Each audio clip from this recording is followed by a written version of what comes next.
ফুটেজে একজন ব্যক্তি এমন কিছু ক্যাপচার করেন যেটা সত্যি রহস্যময়। ফুটেজের শুরু থেকেই একটা ইরিটেনশন দেখা যায়, দেখুন ভালো করে। Leave. Stop. You gotta go. Shh, shh, shh, shh, shh. Calm down. What are you?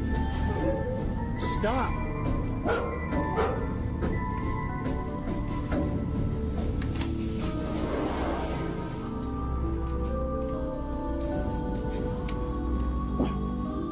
Charlie, come on.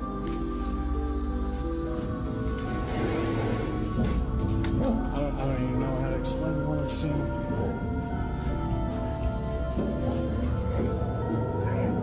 Holy hell. বাইরের আলো জ্বালাতেই ওই দুটো হাত আপনা থেকেই অদৃশ্য হয়ে যায়, যেটা রীতিমতো নেটিজেনদের অবাক করে তুলেছে। এছাড়াও নেটিজেনরা কুকুরের রিয়াকশন দেখে বলেছে যে ভিডিওটা জেনুইন একটি ভিডিও, যার ফলে খুব কম সংখ্যক ভিউয়ার্সরাই এটিকে ফেক বলেছেন। বাকি অনেকেই এটিকে রিয়াল প্যারানর্মাল ইভেন্ট বলে দাবি করেছেন।